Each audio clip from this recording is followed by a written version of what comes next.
അമ്മ മാനസിക പൂജയ്ക്ക് ഏറെ പ്രാധാന്യം നൽകാറുണ്ട്. അമ്മ പറയാറുള്ളത് ഇക്കാലത്ത് ശാരീരിക വ്യായാമത്തെക്കാൾ മാനസിക വ്യായാമമാണ് ആളുകൾ കൂടുതൽ ചെയ്യുന്നതെന്നാണ്. വാസ്തവത്തിൽ നേർവിപരീതമാണ് സംഭവിക്കേണ്ടത്.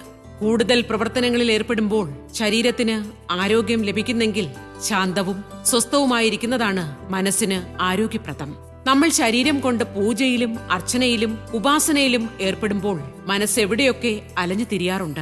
അത് മനസ്സിലാക്കാനേ പറ്റില്ല. അല്ലെങ്കിൽ തന്നെ പൂജയ്ക്കായി എന്തൊക്കെ സാമഗ്രികൾ ഒരുക്കേണ്ടതുണ്ട്. എന്നാൽ മാനസിക പൂജയിൽ മനസ്സ് ഒരിടത്ത് സ്ഥിരമായി ഉറയ്ക്കുന്നു. സ്വന്തം ഗുരുവിനെ അല്ലെങ്കിൽ ഇഷ്ടദേവതയെ മനസ്സിലെ സ്വർണ സിംഹാസനത്തിലിരുത്തി പുഷ്പരത്നാഭരണങ്ങളും ഉത്കൃഷ്ട വസ്ത്രങ്ങളും ധരിപ്പിച്ച് ഫലമൂലാദികൾ നിവേദിച്ച് സുന്ദരവാദ്യ സംഗീതത്തോടെ നമുക്ക് ആരാധിക്കാൻ സാധിക്കുന്നു. പറഞ്ഞു വരുന്നത് ഇതാണ്. ഇങ്ങനെ ചെയ്യുമ്പോൾ മനസ്സൊരിടത്തും അലഞ്ഞു തിരിയുകയില്ല. ഇതൊരേ സമയം പൂജയും ധ്യാനവുമാകുന്നു. മനസ്സിൽ സങ്കല്പിക്കാനാവാത്തതായി എന്താണുള്ളത്? മനസ്സ് കുട്ടികളെപ്പോലെയാണ്. മനസ്സിന് ഇഷ്ടപ്പെട്ട കളിപ്പാട്ടം നൽകൂ, സദാ അതിൽ രമിച്ചുകൊണ്ടേയിരിക്കും. ക്രമേണ മനസ്സ് ഗുരുവിനോടോ ഇഷ്ടദേവതയോടോ താതാത്മ്യം പ്രാപിക്കും.